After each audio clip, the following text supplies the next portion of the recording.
not a Skywalker is what appeals to me. Because again, I'm not big on that whole theory that we've had 9 movies at this point with them, and I'm done with it. I really want to see the rest of the universe. What's going on in this one little corner? Now we know what's going on. This one Mandalorian and a Baby Yoda are running around doing their thing. By the way, they didn't declare what planet he was on. Was that on some part of Tatooine? They have not mentioned planets at all. I think so. Watching the show, I'm obviously I'm a huge Star Wars nerd. I've grown up on Star Wars. I love Star Wars. Right. I have lots of Star Wars shirts. I was not really into the first episode of the show. I like some of the action stuff, but it was kind of moving slow for me. One of the things that really stood out that I didn't like, and I still don't like even 2 episodes in, is the music. I'm not really feeling the vibe of it. Like, it doesn't feel like Star Wars. But the actual show itself, I've really enjoyed. I especially enjoyed the second episode. I really thought the second episode really kind of kicked off. You see a little bit more about, kind of, I don't know. I guess I like seeing the Mandalorian kind of almost like he basically gets defeated by the Jawas. Oh God, and then he's getting his butt kicked by like the ginormous rhino. That was hilarious. And so, obviously, I don't want to get too far into spoilers. Some people may not have had a chance to watch it yet. But the show itself, I think I'm hooked after the second episode. The first episode I wasn't crazy about, but I liked the second episode a lot, and I'm looking forward to seeing what happens next. I think we're probably going to. We saw some previews with. The character in like his full Mandalorian armor, which is obviously that's what he's getting paid for in his bounty. So I'm pretty sure he's going to fulfill the bounty. He's going to hand over tiny little Baby Yoda, and get his his payment, and then I expect that to come back later somewhere. But we're gonna get a few adventures, I think, of the Mandalorian. Oh yeah, 6 more episodes at least.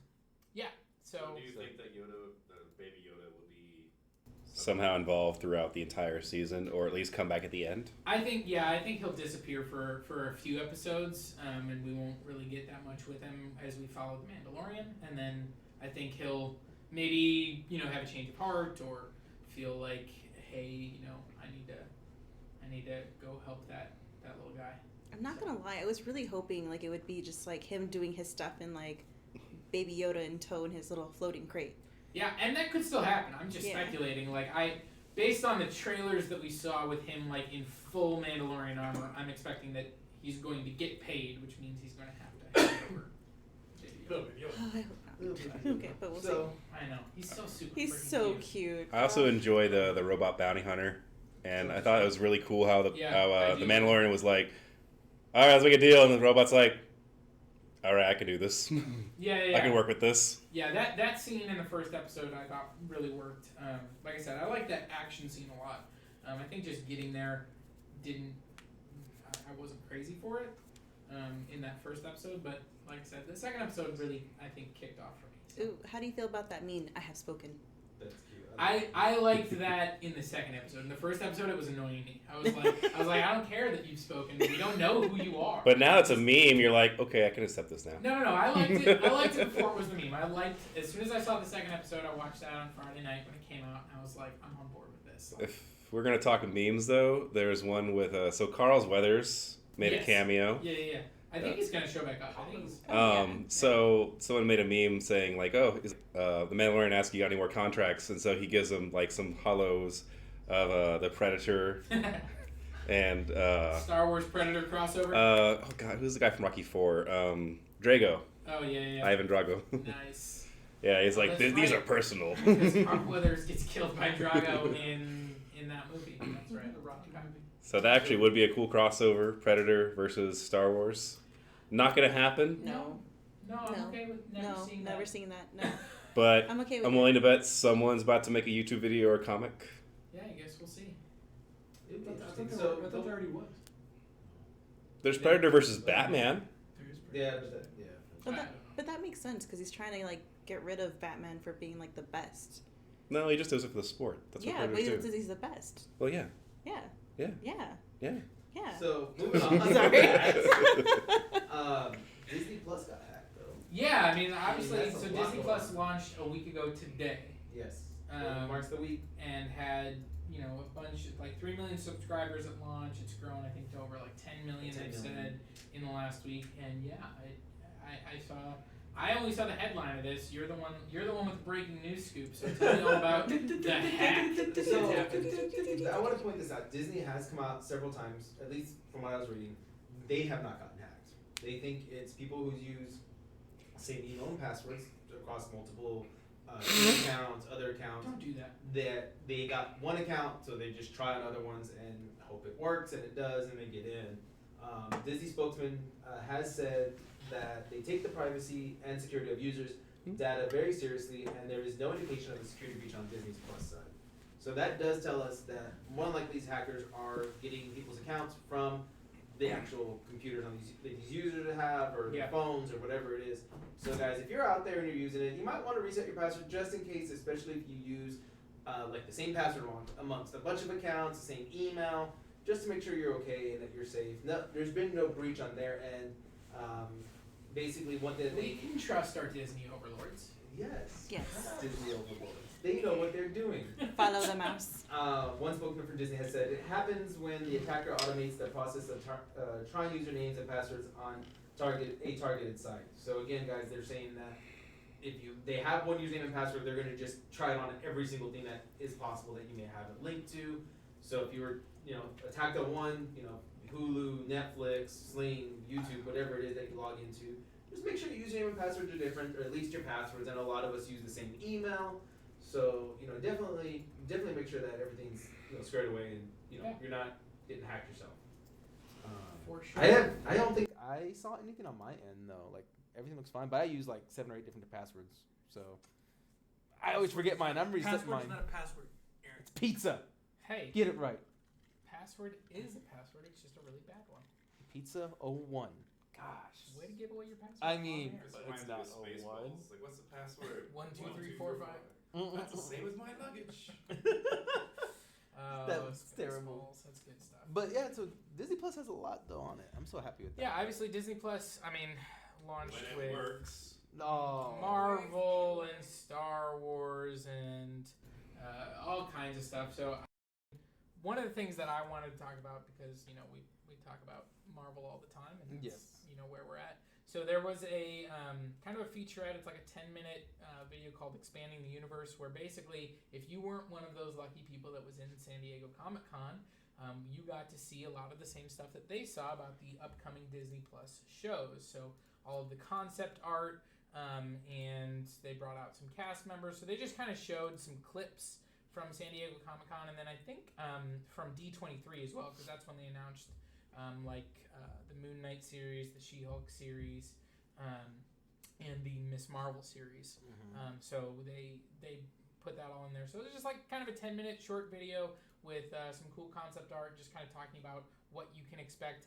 It's still a year away. The first Disney Plus show, The Falcon and the Winter Soldier, isn't coming until next fall. They haven't announced an official release date, but we still got a ways to go on that. But they've been announcing some new stuff. I mean, they actually just recently announced for WandaVision, it's going to be like a cross between a 50s era sitcom show and action Marvel stuff, and they've already said that like some of the stuff is going to be filmed in front of a live audience, like an old like I Love Lucy type show, and so like that's just like super crazy. They announced some showrunners and stuff for Moon Knight, and I think for She-Hulk and Moon Knight, Kevin Feige also announced that those characters are going to make their way to the big screen after their shows. So a lot of stuff going on with Marvel and with all of the shows. So I don't know. What do you guys? I'm looking forward to She-Hulk. I really hope they do all the fourth wall breaking that her comics did. Yeah. Especially keeping all the legal aspects of her fighting crime in court. Really hope they, definitely have that Law and Order flavor. I would love it if they just threw iced tea in there, just for the extra value. But yeah, I really hope it can balance that and really push the what we expect out of a Marvel series. Yeah. Well, definitely, I think they're. I mean, obviously, with WandaVision doing the sitcom aspect, What If going animated and really going out there. Obviously, She-Hulk as a character is known for fourth wall breaking and stuff. So yeah, it seems like they're going to do a lot of really interesting and unique stuff with these shows. I'm curious to see how Design or Captain America when they Yeah. first show him, or was it Captain America with the face on that magnifying glass? And then he pulls away, and it's an Yeah. actual, it's an actual person. I would be 100% down for him being MODOK. Don't know if they'll ever go that route, especially now that Chris Evans seems to not be returning. It'll be interesting. Actually, the What If show. There was actually Jeff Goldblum dropped some news that he had gone in to record some audio and ran into Robert Downey Jr., who had previously been unconfirmed as returning to that show. So it seems like he maybe accidentally dropped that. Robert Downey Jr. is returning for What If. Chris Evans, I think, was the other major one that has not been confirmed at this point for returning for that show. So we'll see if he does. It's gonna be kind of hard for him not to. I mean, the premise of the What If show is that they're gonna do an episode for each movie that's come out with one minor change, and Chris Evans has been in like 6. Like he's had a starring role in like 7 movies, because the 4 Avengers movies and his 3 solo movies. Yeah. As well as made cameos in like the Spider-Man movie. He made that quick cameo in Thor: The Dark World. I don't think he needs to provide audio for those ones, but for the other ones, I would think it's going to be really hard for them to get around unless they just find a voice actor that can. I almost forgot about the cameo in Thor: Dark World. That is such a bad movie. Yeah. I don't know. I'd definitely say it's in the bottom 5 or 3 of the Marvel universe. I would agree with that, but it's kind of hard for me to say that there's anything in the Marvel Cinematic Universe I would classify as bad. I like all of them. Besides Marvel, DC doing anything right now? No, DC does nothing. Yeah, no. DC does nothing. They just sit there and are just happy sit there. about No, there's obviously out there. It recently became the what? What happened? That's all I said. I said what happened. Well, you gotta talk louder. I was trying to be like. Actually, there was some talk about the new Black Adam movie with The Rock. Yeah. I want to talk about that too. But Joker just recently became, I think, the most profitable comic book movie of all time. That's based on its profit margin from like its budget to how much it made, because it passed $1 billion worldwide. But like a lot of these Marvel movies that like Endgame has made the most money in movie history. Like it finally passed Avatar. Probably had like a $400 million budget. But yeah, it had a huge budget, and so I think the way they're calculating this is more based off of percentage rather than just raw dollar amount. So they're saying, hey, I mean, if you're DC and you're fighting against the MCU, you got to do whatever you can. But Joker has obviously been a hugely successful, and so they actually did an interview with Todd Phillips, who is the director of the movie. And he talked about, they previously kind of talked about this being a standalone, but now they're saying that, it's kind of, he's open to a sequel.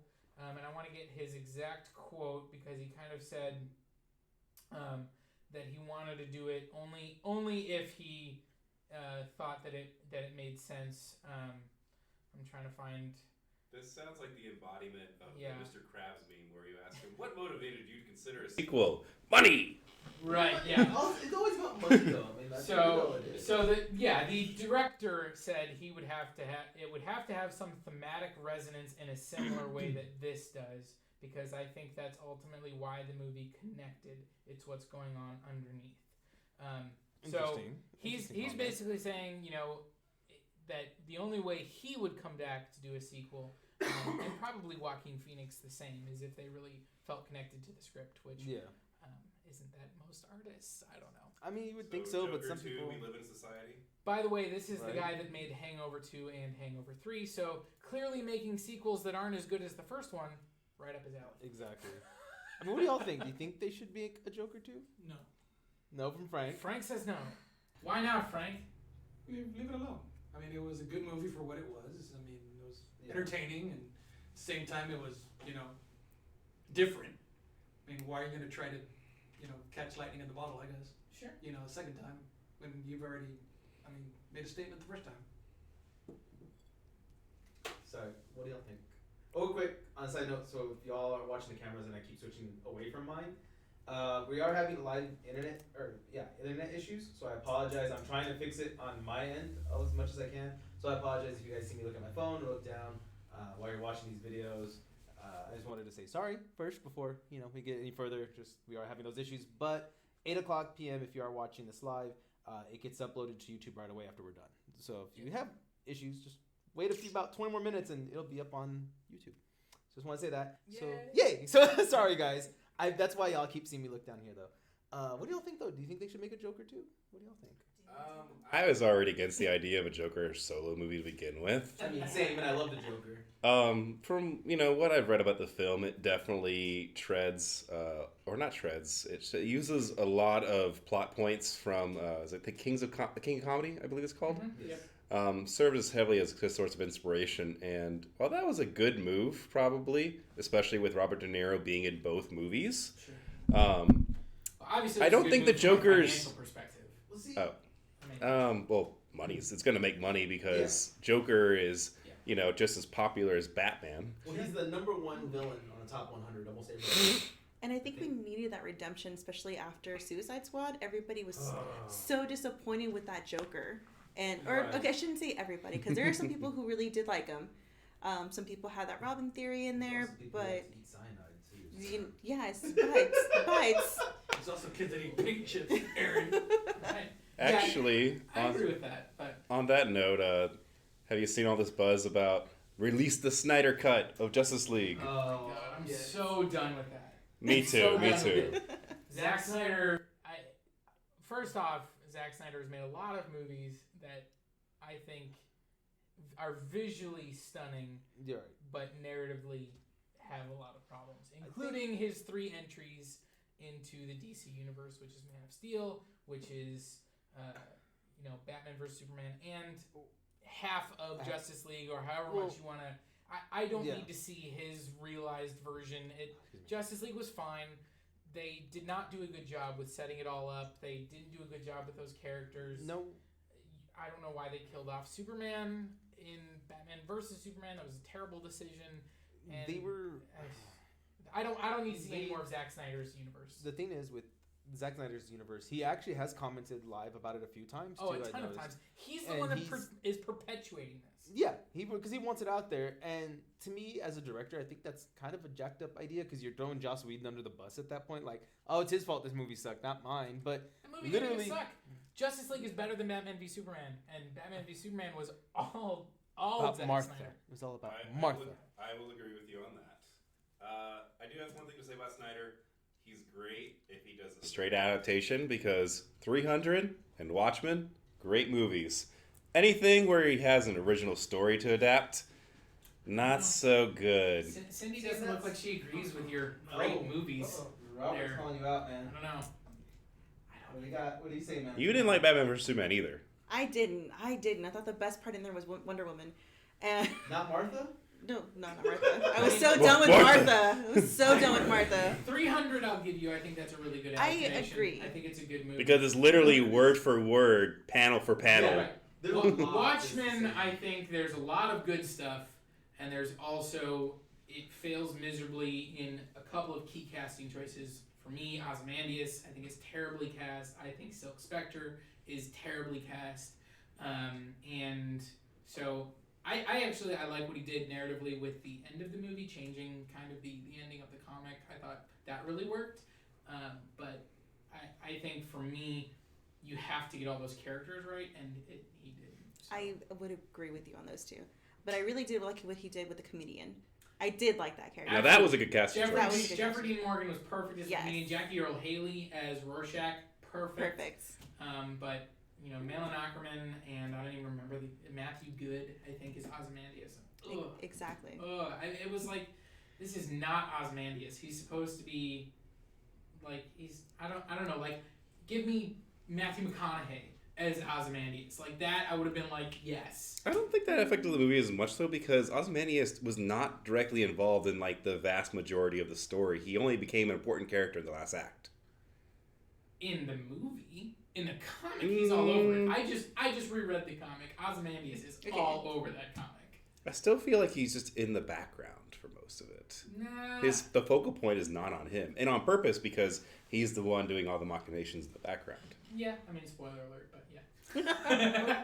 But it's like you said, Snyder's trying to cram all the good parts of the comics into one movie. I think like you got the death of Superman, and then you have I mean you have the whole I would think Batman versus Superman, and then I think this problem plagues a lot of comic book movies, but especially on the DC side, where they're trying to pull from the top 5, Batman comics you must read, but like why not focus on one and what worked in that one instead of trying to pull from everything? You have like this soup that just doesn't work. Could always follow the Marvel comics. At the same time, it's the same problem that back if I dare mention this, I guess. Daredevil, Ben Affleck. Yeah. They tried to shove 5 different stories into one movie. Yep. Yeah. And it flopped, it tanked, it was horrible, and then you put Ben Affleck in it.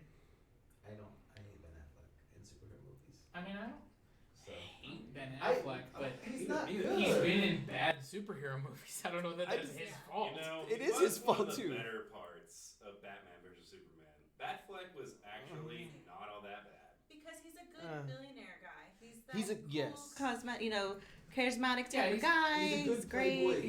He's a good Bruce Wayne. Because that's how he is in life. He's a good Bruce Wayne. I don't know that he's a good Batman. I don't think, and this is where I'm gonna be. I don't like any of these cinematic Batmans that have ever been on screen because they all kill people, and that's not Batman. Okay. I mean, originally Batman did. Michael Keaton kills so many people. But you thought he was a bad Batman? We're gonna go outside and fight right now. He killed people. Okay, Batman does not kill. That is his one rule. I don't kill. It's Batman's rule. Like literally, that's what he does. Adam West was an amazing Batman. There are I was like, wait, hang on. original Batman, obviously, in when he was first introduced. He never killed people. He killed everybody. He killed some people, and then they reset that character like 65 years ago. Yeah, they did. And since then, it's only been very I'm minor offshoots where he's done it. It's like Elseworld stuff. I'm sure, I don't know if you ever read the comic. I'm pretty sure Frank had, where he leaves the one guy locked in a cave, and he doesn't kill him, but he doesn't save him. He basically starves him to death. Yeah, exactly. I don't have to kill you. I don't just have to ever save, feed I don't have you. to save you. Whatever. Just leave you in a cave for Right. the next And be a week and be this dead. is what I will say is that We'll come back. Christopher Nolan Batman trilogy at least paid lip service to the fact that he didn't want to kill. Like at I least don't have to kill you. right. Like I love in Batman Begins. There's that scene where he's like, they're telling him to kill this guy. Mm-hmm. This is how you become one of us. You have to kill this guy. Don't ask questions. Just kill him. And he's like, no, I'm just gonna blow up this entire house full of ninjas because I don't want to kill one guy. I'll kill all of you. And you're But they're ninjas. They vanish. right. It's one of those things where you're like, I appreciate you going that's my rule. I'm not gonna kill this guy that I don't know anything about. But then he literally just turns around and kills all these other people. But see, that reminds me. It's got a lot of Batman Begins. I want to say he's he'll be fine. They're ninjas. He's Sure. But it's amazing. Don't they how, just disappear? They just vanish, right? I'm gonna let the Joker go on this one, and then Right. but that guy that's just trying to feed Well, his family. And that's No. I'm just gonna kill him. And that's the issue that I have with all of those movies is how can you justify not killing off a character like the Joker if you show him killing other people? And especially in Batman vs Superman as he's introduced, his Batmobile has machine guns. Yeah. Just It's he's decked out willing with to kill guns. everybody, but also in this universe, How do you Joker know they're not exists. rubber bullets though? Because the cars explode. Flames coming out of the gun. There's cars also that explode. scene where You he's know how boring it'd be without explosions? that scene where he saves Martha. There are so many people that get slammed Oh, yeah, into it's- walls and stuff. the guy's He's neck just 100% I killer. think- And Zack Snyder's even addressed it and said, yeah, he kills people. And I'm like, okay, well then that's not Batman. That's your version of Batman, Zack Snyder. Because And Zack Snyder hates superheroes. well, and that's my thing. Is He does. Zack Snyder's interpretation of my favorite DC characters like Batman and Wonder Woman and Superman, I don't care for. You mentioned, Cindy, that you liked Wonder Woman and Batman v Superman. I could not stand her. I love the Solo movie. I think she's amazing in that. In that movie, I think it's it's not Wonder Woman. I'm so, She just had to be oh, y'all doing this? Well, we have a bigger issue. And that was it. And that's what she did. Yeah, That I is wouldn't exactly even what she compare did. the two. It's just she was like, hey, I'm in a high, and and then, okay, I'm here for the final fight. Who's she? I don't know. Let's fight. Okay, well, let's stop talking about Batman versus Superman. Moving on to I can talk about that all day. Because we got about 10 minutes, so moving on to the gaming side of it. I know I let everybody rant. Too. No, we're good. So, Microsoft Scarlet news has come out. So, Microsoft Scarlet, if you don't know anything about it, is going to be. Get out. Just go. Just go. Right, fine. See you later. Don't forget your bag on the way out. So, Microsoft Scarlet is the new Xbox coming out. I mean, we've had the original Xbox, we've had Xbox 360, Xbox One, codenamed Project Scorpio, and now we have Xbox Scarlet, which I'm guessing that name's sticking. It hasn't changed. That was kind of just the project name while it was being made. This is, again, another gaming console Microsoft is making. They're making different versions. They're making kind of like your entry level and then kind of like your gamer level versions of these. So they're going to have two versions. But if we take a step back and look at what they did with the Xbox One when it first launched, at their price points, what they've done over the last few years with it, with the Xbox One X and the Xbox One X, which, again, if you don't know anything about games, Xbox original, just your regular console, plug it in, 1080p. Your Xbox One S would stream, upscale everything to 4K. So if you had a 4K TV or UHD TV, it would make everything look prettier. All your games, all your movies would just look nicer. With your Xbox One X, it is true 4K. So the games play in 4K. It upscales older games to look nicer, and it actually plays video and newer games that come out in 4K if they are built that route. So it's a very powerful system. But the price point was always high. It was, $500 when it first came out. It really hadn't dropped too much. Every now and then they do some sales for $250 for the Xbox One S. So everyone's kind of been questioning, what is Microsoft going to do this year? How are they going to price it? And Phil Spencer, who is the head of Microsoft Xbox, has commented on it that this generation, they've learned a lot. They've learned that, hey, we screwed up, I think. And he said that I would say a learning from the Xbox One generation is we will not be out of position on power or price. Spencer told The Verge, which is one of the companies he was talking to, if you remember the beginning of the generation, we were $100 more expensive, and yes, we were less powerful, and we started Project Scarlet with a leadership team in place with a goal of having a market success. So what he means with that, guys, they want to make money. Yeah, they want to make money. When Xbox One X came out, and I'm sorry, Xbox One came out and PlayStation 4 came out, it was $100 more expensive than PlayStation, and yes, it is less powerful until they came out with the Xbox One X and Xbox One S, which have put PlayStation on the ropes when it comes to power, but of course that price. Personally,